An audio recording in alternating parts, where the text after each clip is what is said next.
Hello दोस्तों, आपके अपने YouTube channel drawing contest study में पुनः स्वागत है। मैं आपको आज गणित क्लास 10 के बहुत आसान टॉपिक जो कि आप आसानी से कर सकते हैं, कोऑर्डिनेट ज्योमेट्री जिसे हम लोग डिफाइन ज्योमेट्री बोलते हैं, इसके बारे में जानेंगे, पढ़ेंगे और समझेंगे।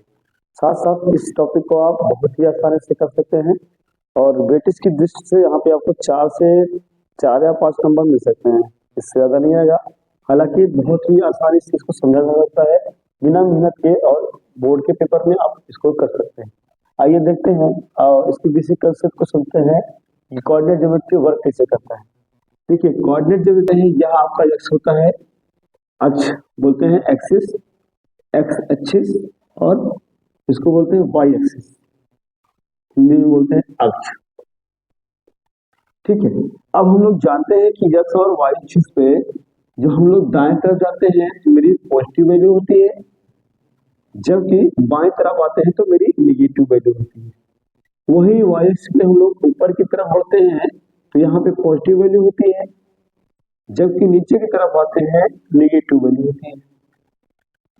ये हमारे एक्स के बारे में होता है, एक्सिस के बारे में हमारी जो रेखाएं होती है इसके बारे में होती है कि एक्स और वाई एक्सिस पे हम कैसे संख्याओं को धनात्मक और ऋणात्मक के रूप में लिखते हैं। इसका मतलब ये होता है कि ये जो आपका सेंटर पॉइंट है जहां पे एक्स और वाई काटता है, इसको हम लोग मूल बिंदु के नाम से जानते हैं। मूल बिंदु कहने का मतलब होता है कि यहाँ पे एक्स की जी दूरी होगी 0 होगी, वाई की भी दूरी 0 होगी। मतलब एक्स अक्ष की यदि हम इसको पता करें कि कितनी दूरी पे है तो एक्स पे ही टिका हुआ तो 0 है, और वाई पे भी 0 टिका हुआ है तो वाई की भी वैल्यू 0 होगी। यानी इन मूल बिंदु का निशान मेरा 0 0 होता है। कभी कभार यह बोर्ड पूछ देता है कि मूल बिंदु के निशान क्या होते हैं। हमें पता होना चाहिए 0 0 होता है। क्यों होता है? क्योंकि एक्स अक्ष से भी दूरी इसकी 0 होती है और वाई अक्ष से भी दूरी इसकी 0 होती है। एक्स अक्ष पॉजिटिव होता है दाएं तरफ, यह मेरा दायां होता है, वही ये मेरा बायां हिस्सा होता है, लेफ्ट साइड होता है। तो मैंने कहा दायां में मैंने पॉजिटिव बना, यानी कि यदि मैं इसको समान दूरियों में इन रेखाओं को विभक्त करूं तो कुछ मेरा ऐसे लिख के आएगा। ये मेरा 0 होगा, यह 1 हो जाएगा धन के रूप में, यह 2, यह 3, यह धन 4, यह धन 5 और धन 6 और धन 7, ऐसे ऐसे बनते चले जाएंगे। वही बाएं तरफ जाए समान दूरियों को विभाजित करने लाइन को, तो मुझे पता चलेगा यह -1 होगा, यह -2, -3, -6, -5, -6, -7, ऐसे आप ले जा सकते हैं। ऊपर की तरफ वाई एक्सिस भी पॉजिटिव होता है, मैं इसको भी समान दूरियों में इसी तरह काट देता हूँ, तो मुझे मिलेगा यह आपका +1, +2, +3, +4, +5, ऐसे ही आपको बढ़ता जाएगा। नीचे की तरफ की वाई एक्सिस निगेटिव होता है तो हम लोग यहाँ पे काटने के बाद मुझे मिलेगा -1, -2, -3, -4, -5, -6, और भी हमारी गिनतियां बढ़ती जाएंगी। यहाँ पे पूछेगा कि ये बताइए, जो हमें यहाँ पे दिख रहा है कि दिखता है कि यहाँ पे ये मेरा 4 भागों में बांटा गया है, 1, 2, 3 और 4। ये जो 4 खाने बने हैं इन्हें हम लोग बोलते हैं निर्देशांक, सॉरी चतुर्थांश बोलते हैं, इसे हम लोग चतुर्थांश कहते हैं। ये चारों भाग जो हमने लिखा 1 2 3 4 एंटी क्लॉकवाइज लिखा है, और इसको हम लोग प्रायः प्रथम चतुर्थांश, द्वितीय चतुर्थांश, तृतीय चतुर्थांश और चतुर्थ चतुर्थांश के रूप में जानते हैं। चतुर्थांश का मतलब है किसकी वैल्यू कहाँ पे क्या होगी, इसको जानते हैं। तो प्रथम चतुर्थांश, पहले चतुर्थांश की बात किया जाए तो मेरा मान इन दोनों रेखाओं के बीच में होना चाहिए।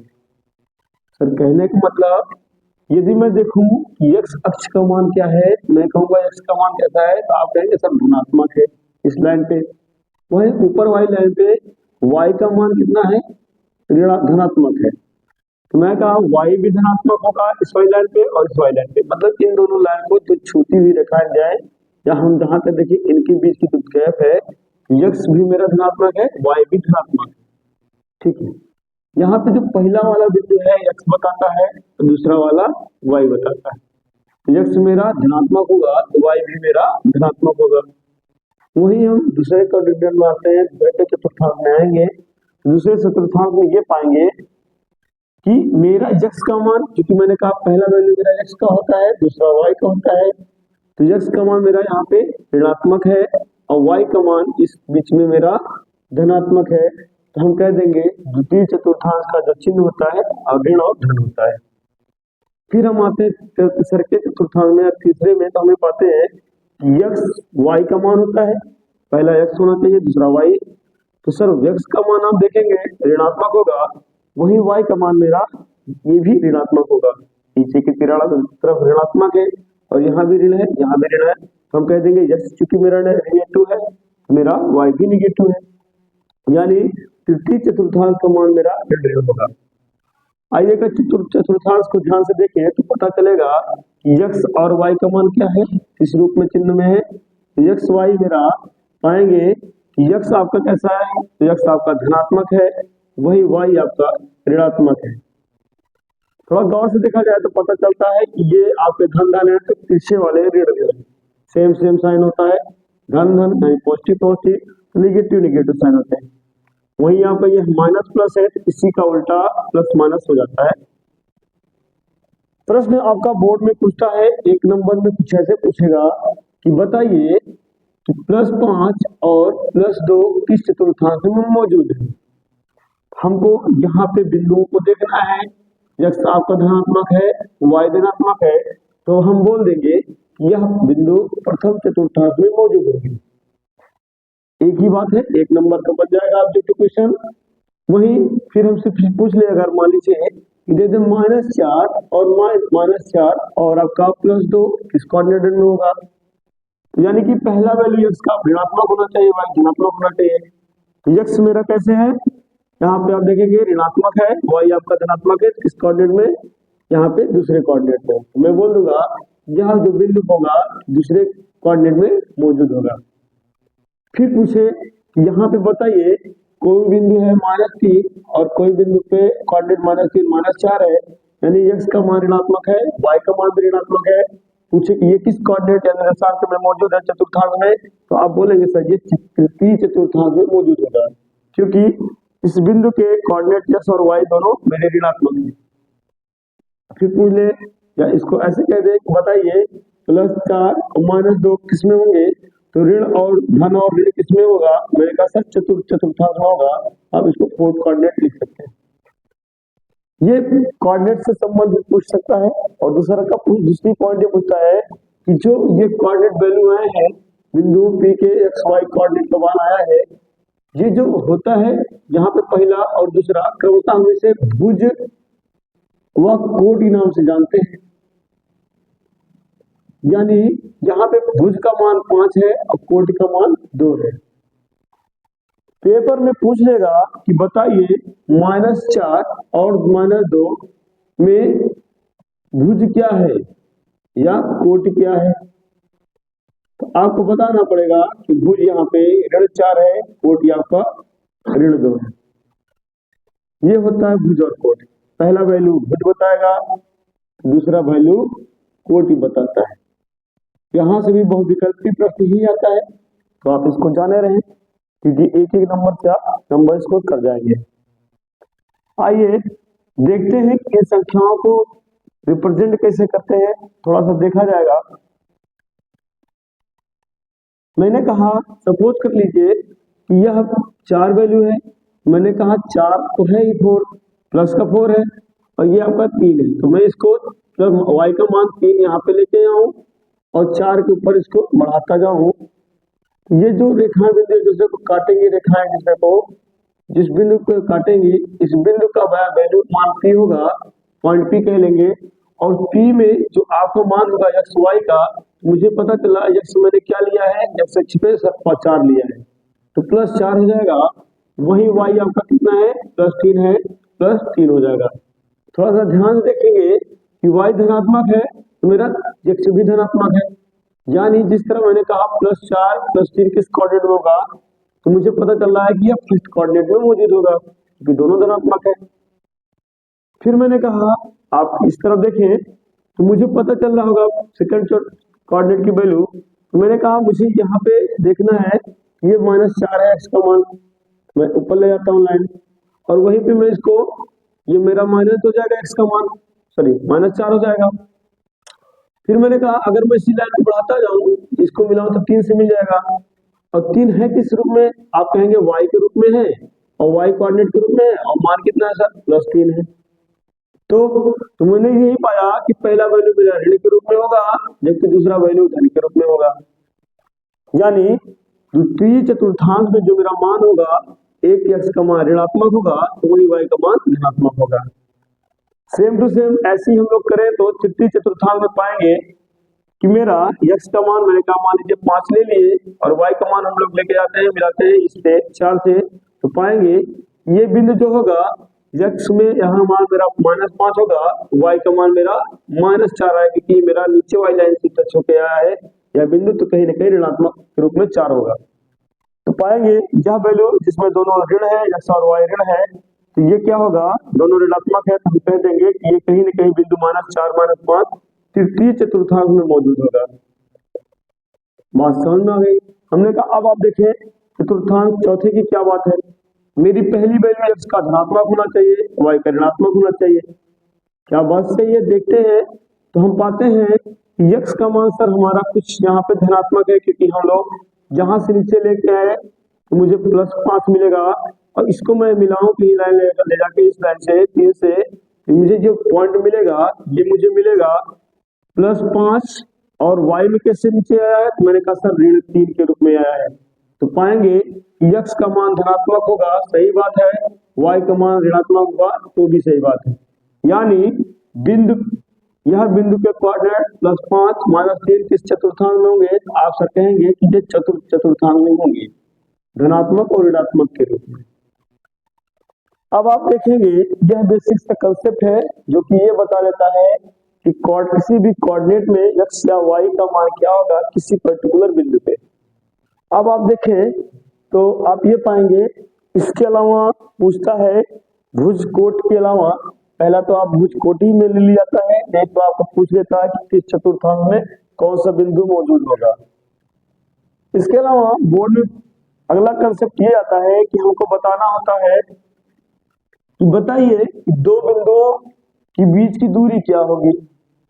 दो बिंदुओं के बीच की दूरी निकालने का फार्मूला होता है, थोड़ा सा देखेंगे। दो बिंदुओं के बीच की दूरी ज्ञात करने का फार्मूला क्या है, दो बिंदुओं के बीच की दूरी निकालने का फार्मूला होता है d बराबर √x2 - x1 का whole square plus y2 - y1 का होल स्क्वायर। यहां से भी बोर्ड पे पेपर आपका प्रश्न बनते हैं, ये एक्चुअली में है क्या, इसको थोड़ा सा समझा जाए डीप में जाके तो मुझे पता चलता है कोई दो बिंदु है, बात दो बिंदु हो रही है, मैंने कहा मान लीजिए बिंदु P है और इसका कोऑर्डिनेट x1 y1 है तथा दूसरा बिंदु मेरा Q है, इसका कोऑर्डिनेट x2 y2 है। तब कह दे इस दोनों बिंदुओं के बीच की दूरी क्या होगी, सर मैंने कहा d है, तो d के लिए मुझे ऐसे वैल्यू का यूज करना पड़ेगा फॉर्मूले का कि d बराबर करणी में x2 - x1 का whole square plus y2 - y1 का होल स्क्वायर। मतलब अगर कुछ ऐसे कह दिया जाए, बताइए -4 -2 और एक बिंदु ए है उसके कोऑर्डिनेट -4 और -2 है, जबकि दूसरा कह दे बताइए 4 6 और 4 6 और -4 के बीच की दूरी ज्ञात कीजिए।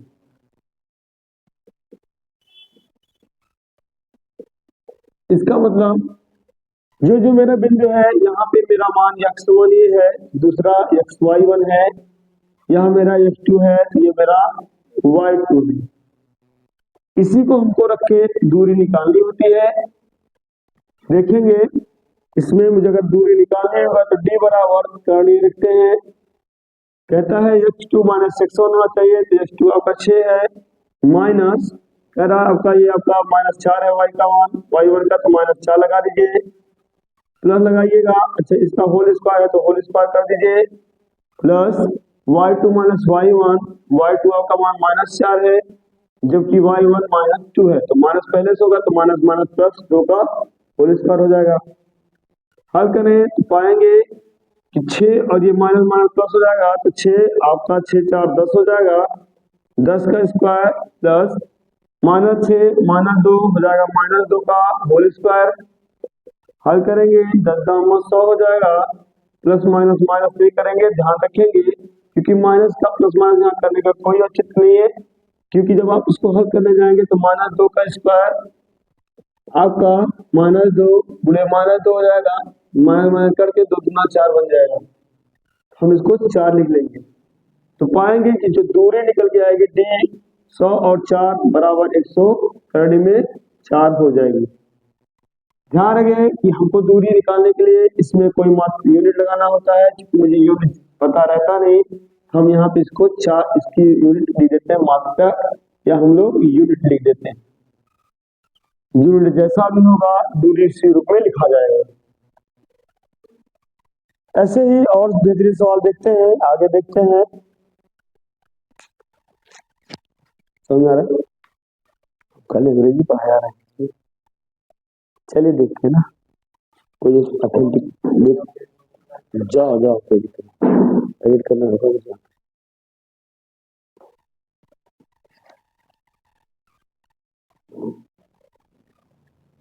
आइए दूरी के कंसेप्ट में एक सवाल और देखते हैं और समझते हैं।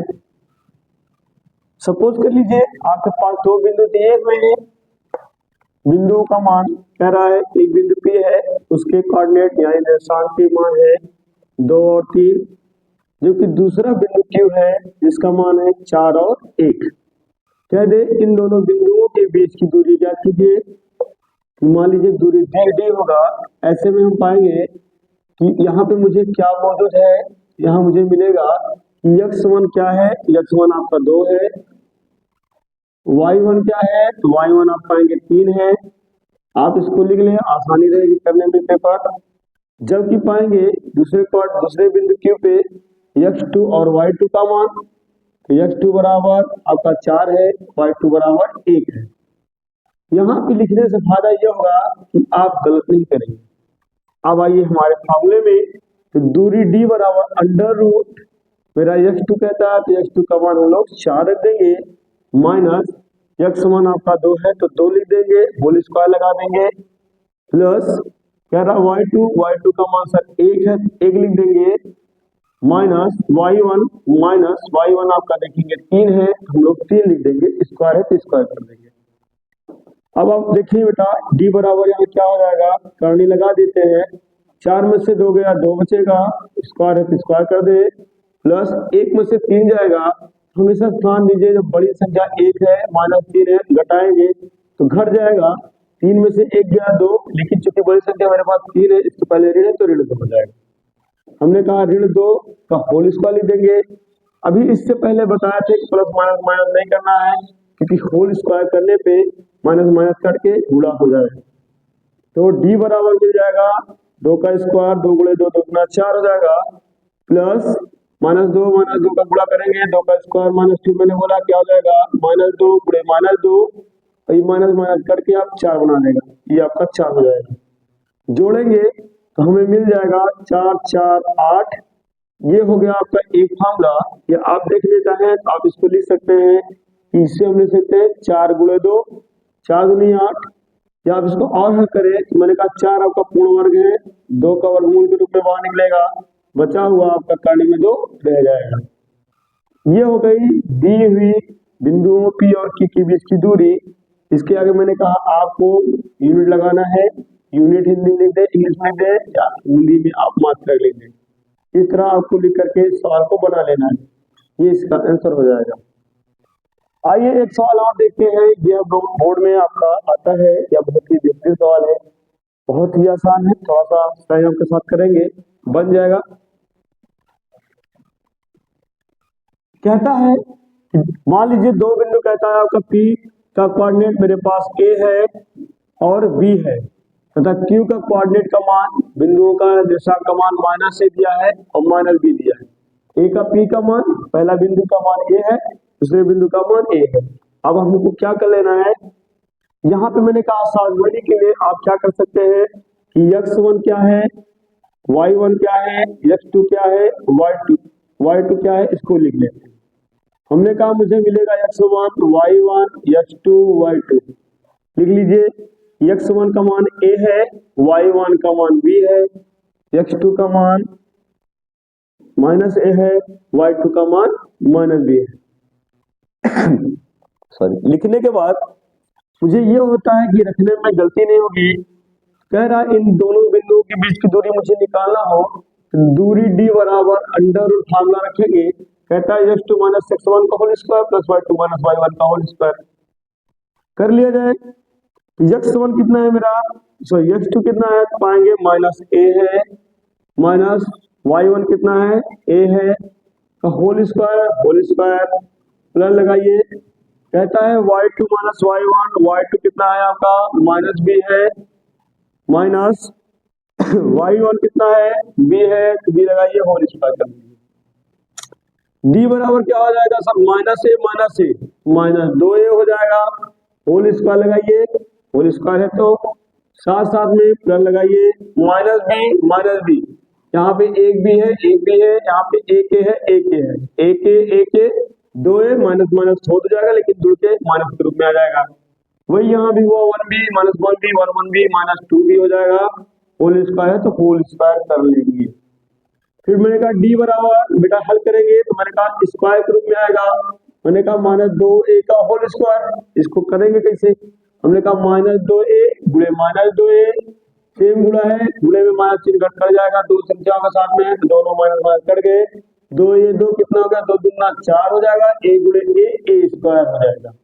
यानी इसकी जगह पे हम लोग लिख देंगे 4a स्क्वायर प्लस ये भी माइनस कटेगा तो 2 दूना 4 b स्क्वायर। अगर आप इसको हल करें तो पाएंगे d बराबर अंडर रूट, यहाँ पे मुझे 4 कॉमन मिल जाएगा, 4 लिख लेंगे और यहाँ पे मिलेगा a square plus b square. थोड़ा ध्यान से देखें तो मुझे पता चल रहा होगा कि ये 4 स्क्वायर जो है मेरा 2 का, सॉरी तो 4 है मेरा 2 का वर्गमूल है, तो d बराबर हम इसे 2 बाहर करके अंडर रूट ब्रैकेट में a square plus b square लिख देंगे, यही इसका आंसर हो जाएगा। यह क्वेश्चन 2023 में कई बार आए थे, 2 या 3 सेट में आए थे, बेहतरीन क्वेश्चन है। इस तरह हम लोग दूरी दो बिंदुओं की निकाल लेते हैं कोऑर्डिनेट ज्योमेट्री में। इसके अलावा अगला पॉइंट आता है कि यदि रेखाओं के बीच की दूरी निकालने का तो कंसेप्ट हो गया, दो बिंदु पी क्यू के बीच की दूरी डी निकालिए। अब कहता है इसी रेखा को जो दो बिंदुएं हैं इनके बीच जो रेखा खींचेगी इसको हम विभाजित करेंगे, या पूछ ले कि इसके बीच के ये बिंदु के निर्देशांक x1 y1 है और ये आपका x2 y2 है। कहता है कि बताइए इसके बीच में जो बिंदु होगा वो क्या होगा, इसे हम लोग बीच को बोलते हैं मध्य बिंदु।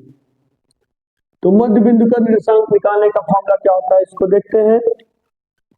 तो मध्य बिंदु निकालने का जो मेरा फॉर्मूला है इसको आप थोड़ा सा ध्यान दें, बहुत ही आसान है, हो जाएगा। कहता है मध्य बिंदु किसके बीच की, दो बिंदुओं के बीच की, तो हम बोल दे दो बिंदुओं के बीच, दो बिंदुओं का मध्य बिंदु का निर्देशांक P बराबर होता है मेरे पास x1 प्लस x2 बटे में 2, दूसरा y1 प्लस y2 बटे में 2।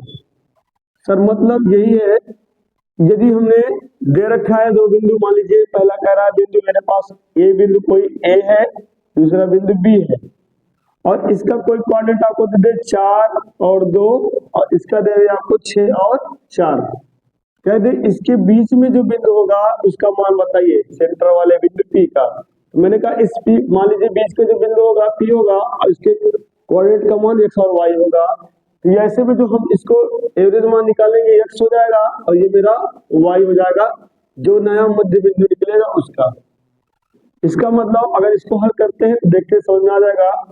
मैंने कहा इस P का जो मान होगा, जो इस बिंदु दोनों बिंदुओं के बीचों बीच में होगा, जो सेंटर में होगा, उसका मान हम लोग निकालेंगे तो पी एक्स तो वाई निकल के क्या आएगा। मैंने कहा पहले एक्स का मान निकालना है तो पी एक्स क्या निकल के आएगा, x1 प्लस x2 बटे में 2। वाई निकालने के लिए y1 प्लस y2 बटे में 2। सर मान रख लिया जाए, x1 मेरा ये है तो ये रहा y1 ये होता है, x2 ये है तो y2 ये होता है, रखा जाएगा। तो मेरा x का मान निकालने के लिए x वाले वैल्यू को जोड़ करके 2 कर दीजिए, 6 प्लस 4, क्योंकि x1 का मान 4 है तो x2 का मान मेरा 6 है, बटे में 2 कर लीजिए, कॉमा लगाइए। y की बात कर रहा है, y1 प्लस y2, y1 का मान आपका 2 है और प्लस y2 का मान 4 है, लगा करके 2 कर दीजिए। ध्यान रखिए ये y के पदों में है तो ये y x के पदों में x का मान होगा, ये y के पदों में तो y का मान होगा। निकालेंगे 6 4 10 करेंगे, बटे में 2 कर देंगे और ये 6 4 2 6 हो जाएगा, बटे में 2 हो जाएगा, काटेंगे 2 1 2 5 10, इसका मान 5 निकल के आ जाएगा, 2 1 2 3 6 आएगा, यानी जो मेरा मान निकल के आएगा 5 और 2 निकल के आएगा। ये क्या होगा, 5 और 2 मेरा यहाँ पे एक्चुअली में ये मेरा x का मान हो जाएगा, ये मेरा y का मान होगा, जो कि इसके मध्य में स्थित होगा। यानी इस सवाल में हम करेंगे तो ये मेरे बीचों बीच में जो सेंटर में वैल्यू होगी P बिंदु का मान निकल के आएगा, वह मेरा 5 और 2 निकल के आएगा, जो इन दोनों के बीचों बीच में होगा। इस तरह हम लोग मध्य बिंदु के बिंदु स्थान ज्ञात कर लेते हैं। यहाँ से भी क्वेश्चन बनते हैं, कभी कभार आ जाते हैं, आसान होता है, इसको भी किया जा सकता है। आगे देखेंगे इसमें एक और कंसेप्ट बनता है, कुछ बारे में निकालना सीख लिया है। आपका पेपर में जो क्वेश्चन बनते हैं या वो आपके ज्यामिति के आकार के हिसाब से बनते हैं, ज्यामितियों पे बनते हैं, यानी कि बताता है कि कीजिए कोई आकृति वर्ग है, कोई आकृति चतुर्भुज है, कोई आकृति आयत है, कोई आकृति त्रिभुज में समद्विबाहु है, विषमबाहु है या समकोण है, इस तरह की सवाल आते हैं, आप कर सकते हैं। तो आइए एक उदाहरण समझा जाएगा, मतलब जैसे आपका समझना हो तो मैंने कहा जब मेरा चतुर्भुज है, इसका मान ABCD है, A का कोऑर्डिनेट कुछ होगा x y इसका भी होगा x1 y1 ऐसे कुछ करके होगा। इनकी दूरियां जो निकल के आएगी D होगा, यहाँ मान लीजिए D2 होगा, यहाँ पे D3 होगा, यहाँ पे D4 होगा। क्योंकि वर्ग है तो वर्ग कंसेप्ट क्या कहता है कि सभी की दूरियां क्या होगी, इक्वल होगी। कि वर्ग का मतलब क्या होता है, वर्ग का मतलब होता है कि वर्ग की चारों भुजा बराबर होती है, वर्ग की चारों भुजाएं समान होंगी। तो भुजाएं जब समान होंगी तो हम लोग क्या करेंगे, यदि दो बिंदुओं के बीच की दूरी निकालें तो जो इसका D का मान आएगा, मान लीजिए पहला जो D1 निकल के आएगा, इसके बीच की दूरी A और B के बीच की, वही मेरा D1 बराबर D2 होगा, जो कि मैंने कहा BC की दूरी होगी। अगर मान लीजिए CD की बात कीजिए, D3 दूरी होगी तो D3 लिख देंगे, ये भी बराबर होगा। वही AD के बीच की दूरी मैंने कहा D4 होगा तो D4 भी बराबर होगा। यानी कि चारों भुजाओं के बीच की जो चारों बिंदु है, AB का D1 तो दूरी होगा, BC का CD DE का सारा जो है दूरी इक्वल होगा। तो सवाल समझेंगे, थोड़ा सा आसानी से समझ में आ जाएगा। देखते हैं क्या होता है। एक सवाल है, इसको देखा जाए। मैंने कहा बिंदुओं के बारे में दिया है, 3 बिंदुओं के बारे में कह रहा है, बिंदुओं A B C क्रमशः कह रहा है 5 है और -2 है, 6 है, 4 है और 7 और -2। ठीक है, बिंदु ABC क्रमशः इतना क्या है, त्रिभुज के निर्देशांक है, त्रिभुज के निर्देशांक है। सिद्ध कीजिए कि त्रिभुज एक समद्विबाहु त्रिभुज है।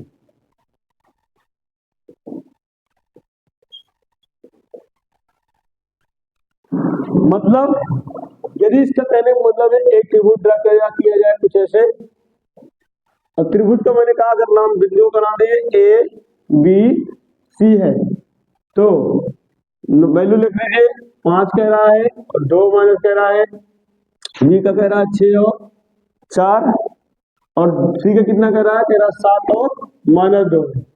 इसका मतलब इनमें समद्विबाहु त्रिभुज का मतलब है कोई दो भुजा समान होगी दूरी इनके बीच की, यानी इन दोनों भुजा की लंबाई, जो लंबाई होगी भुजा की, इसकी दूरी होगी, इनके बीच की दूरी होगी। इसकी जो भुजा की लंबाई होगी इन दोनों के बीच की दूरी होगी, इसकी जो लंबाई होगी ये इसकी दूरी होगी, इन दोनों बिंदुओं के बीच की दूरी होगी। समद्विबाहु का मतलब होता है दोनों दो भुजा बराबर होगी, चाहे ये दोनों बराबर हो, चाहे ये दोनों बराबर हो, चाहे ये दोनों बराबर हो। अगर दो बिंदुओं के बीच की दूरी बराबर है और एक अलग है तो हम लोग कह देंगे कि यह समद्विबाहु है। हल करके देखा जाए तो मैं मान लेता हूं कि इन दोनों बिंदुओं ए और बी के बीच की दूरी d1 है। हल करके देखा जाए क्या आता है। तो मैंने कहा दूरी इसके बीच की, बिंदुओं ए और बी के बीच की ना, तो हमें मिलेगा ए बी की दूरी मैंने कहा मान लीजिए d1 है, तो d1 बराबर under root x2 minus x1 whole square plus y2 minus y1 का होल स्क्वायर से कर लिया जाएगा। x1 x2 का मान मेरा कितना हो जाएगा, x2 इन दोनों के बीच में मेरा निकल के आएगा 6 हो जाएगा, और x1 कितना है 5 माइनस 5 का होल स्क्वायर प्लस y2 मेरा 4 होगा माइनस y1 कितना है 2 है, माइनस का 2 तो माइनस 2 लिखिए और इसको ब्रेकर लगा दीजिए।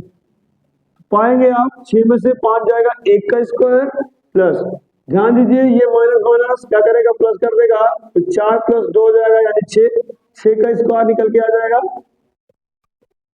हल करेंगे तो 1 का स्क्वायर 1, 6 का स्क्वायर 36, हल करेंगे 36 1 37, करने में 37 इसकी दूरी का मान आ गया, यानी d1 का मान पहली दूरी 37 आ जाएगा, जो कि करने में 37 आ जाएगा, जो कि a और b के बीच की दूरी होगी। इसी तरह हम हल करें तो पाएंगे मान लीजिए दूरी d2 किसके बीच की दूरी है, b और c के बीच की दूरी है, d2 कितना निकल के आ जाएगा, मैंने कहा हल करने में पता चलेगा कि 7 है x2 का मान माइनस x1 का मान मेरा हो जाएगा 6 होल स्क्वायर प्लस x2 कितना हो, y2 कितना होगा माइनस 2 माइनस 4 होल स्क्वायर। हल करके देखा जाए मैंने कहा 7 में से 6 गया तो 1 का square plus minus 2 minus 4 minus 6 हो जाएगा, माइनस 6 का स्क्वायर, मैंने कहा 1 का स्क्वायर 1 प्लस 6 का स्क्वायर, मैंने कहा माइनस 6 का square plus minus minus plus हो जाएगा 36 हो जाएगा, 6 का स्क्वायर 36 और 36 में 1 जोड़ेंगे तो मेरा कितना हो जाएगा, यहाँ 36 होता है 37 हुआ था 36 होता, 36 में 1 जोड़ते 37 आ गया था। मैंने कहा 36 और 1 करने में 37 यहाँ भी आ जाएगा।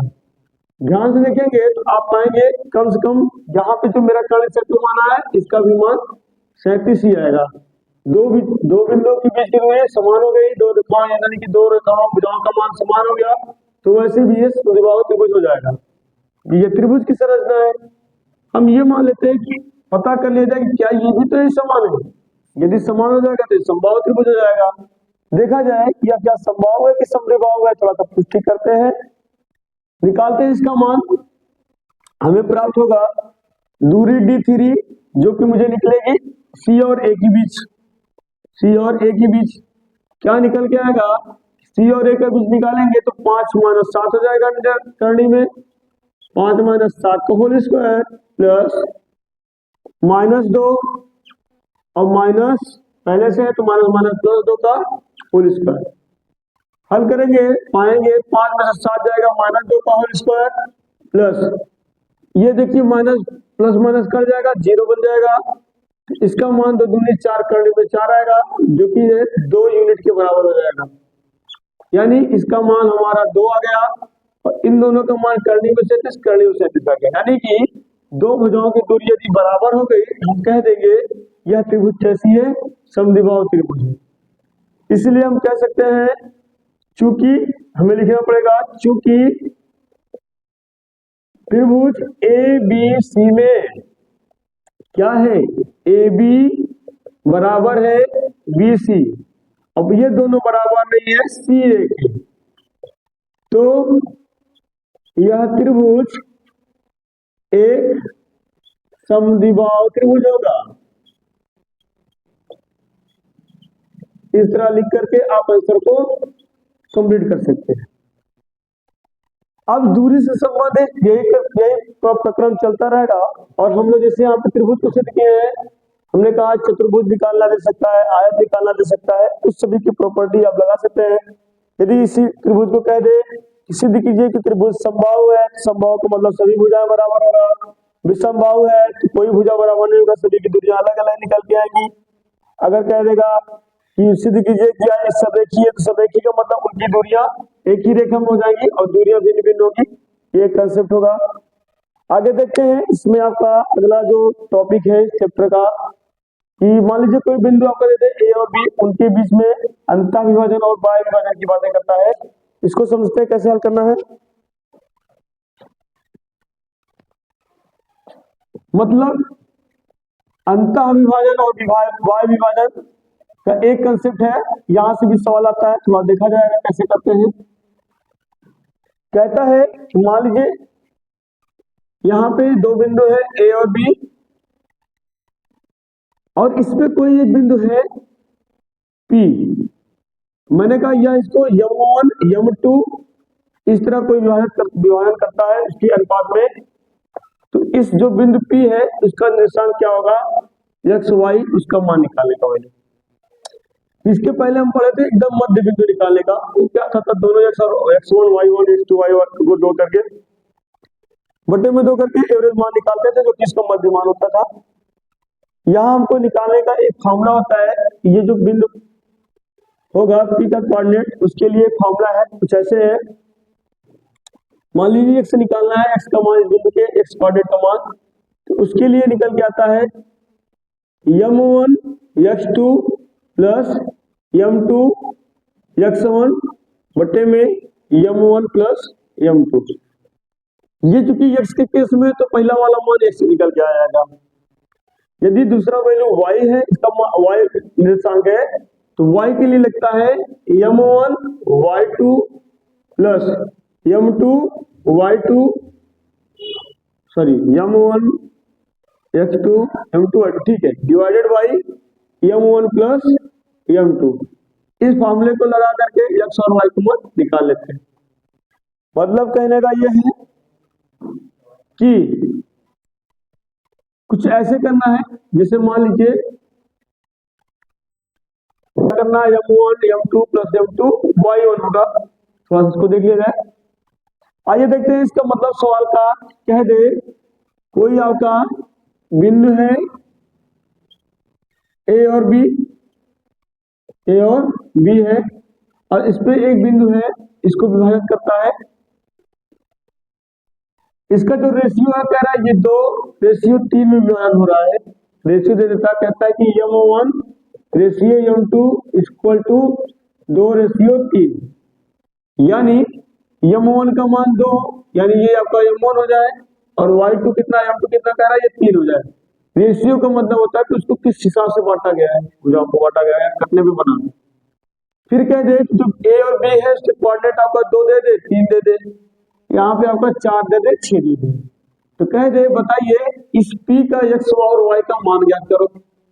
हमने कहा यही फॉर्मूला लगा देना है, यानी इस जो मेरा M1 है या M2 यहाँ पे दे रहा है उनका, क्योंकि बन कैसे रहा है कि पहला मान का रेशियो 2 कर दिया जो कि M1 के लिए है, और दूसरा कह रहा है M2 है 3 है, तो M1 2 लिख दिए और M2 मेरा 3 कर दिए, इस तरह कर दिए। अब इसका मान जो बिंदु P होगा, जो कि क्रमशः M1 M2 रेशियो में विभाजित हुआ है, इस बिंदु P का निर्देशांक ज्ञात करने के लिए हमको इस फॉर्मूले का प्रयोग करना पड़ेगा।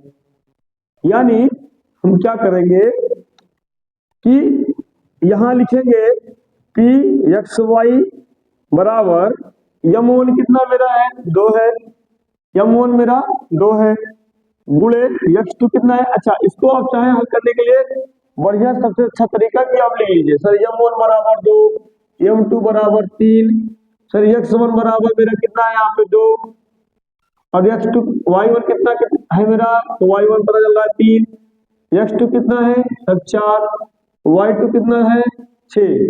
इस वैल्यू को आप एक जगह लिख लीजिए। अब इसमें लिखना चालू कर दीजिए M1 x2, सर M1 2 है, x2 मेरा 2 है, 2 गुणे 2 हो जाएगा, प्लस M2 x1, M2 मेरा कितना है 3 है, गुणे x1 कितना है सर 2 है, divided by m1 plus m2। Sir m1 m2 कितना है 2 और 3 है, 2 और 3 लीजिए, 2 प्लस 3 कॉमन लगाइए। फिर हम कर देंगे m1 y2, m1 का मतलब सर 2 है गुणे y2 का मतलब देखिएगा कितना है, तो y2 आप पाएंगे 6 है, 6 प्लस क्या करें अब m2 का मान सब 3 है गुणे y1 कितना है सर पाएंगे 3 लगा दीजिए बटे में m1 m2 यानी कि 2 प्लस 3 है, कर लीजिए। p x y का मान निकल के क्या आ जाएगा, ये मान मैंने कहा x होगा, ये y होगा, यानी x की वैल्यू ये वाली होगी, y की वैल्यू ये वाली निकल के आएगी। 2 दूना 4 कर दीजिए, प्लस 3 दूनी 6 कर दीजिए, बटे में 2 3 5 कर दीजिए, 6 दूनी 12 कर दीजिए, प्लस 3 3 9 कर दीजिए, बटे में 3 2 5 कर दीजिए। हल करें तो मुझे मिलेगा क्या कि 6 4 10 बटे में 5, और ये आपका मिल जाएगा 12 9 19 सॉरी 12 9 21 बटे का 5, ये मेरा कोऑर्डिनेट वैल्यू आएगा। थोड़ा सा जो कटे तो काट लीजिए, 5 1 5 दूनी 10, यानी जो इस p x y का मान आ गया निकल के आएगा तो क्या हो जाएगा 2 हो जाएगा और 21 बटे 5 हो जाएगा।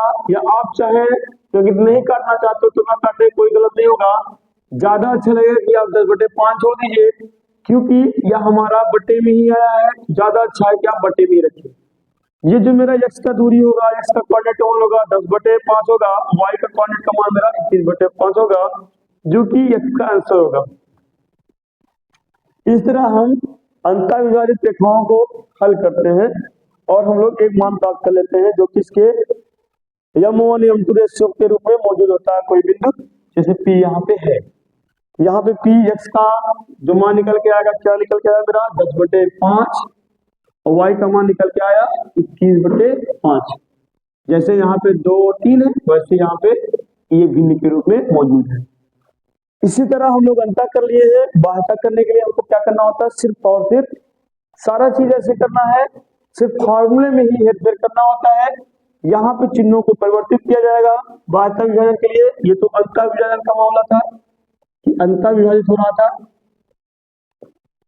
परंतु जब बाह्य विभाजित करता है तो यहाँ पे चिन्ह माइनस हो जाएगा, यहाँ भी माइनस कर लेंगे, माइनस माइनस और ये माइनस और ये माइनस। यहाँ से क्वेश्चन जब आता है तो आपको 5 नंबर या 6 नंबर दे देते हैं, और अमूमन यही से क्वेश्चन फंसता है बोर्ड में कि रेशियो से संबंधित आता है, रेशियो दे देता है कि भुजाओं का रेशियो 2:3, 3:4, 4:6 दे देगा, और ए और बी बिंदुओं का जैसे यहाँ पे कोऑर्डिनेट दे रखा है, निर्देशांक का मान दे देगा, बताएगा बताइए कि जो बिंदु विभाजित हुआ है इन रेशियो में पी के रूप में कोई नाम और बिंदु दे दे, तो बोलेगा बताइए इसी का मान ज्ञात कीजिए। इसी मान को ज्ञात करने के लिए जो ये विभाजित है m1 m2 के रूप में, इसकी बीच का कोऑर्डिनेट का मान कितना होगा। हालांकि उम्मीद है बाह्य विभाजन के लिए हमें यही करना होता है, यहाँ पे चिन्हों को बदल लेना होता है और आसानी से हल हो जाता है। बहुत ही आसान सब्जेक्ट है, बहुत ही आसान टॉपिक है, थोड़ा सा भी आप करेंगे तो गुणा भाग करना है तो हो जाता है। उम्मीद है ये थोड़ा सा क्लास 10 का ये टॉपिक जिसे हम लोग कोऑर्डिनेट ज्योमेट्री कह रहे हैं, निर्देशांक ज्योमेट्री कह रहे हैं, समझ में आया होगा। यदि समझ में आया है तो आप थोड़ा सा चैनल को लाइक और सब्सक्राइब कर दें। धन्यवाद।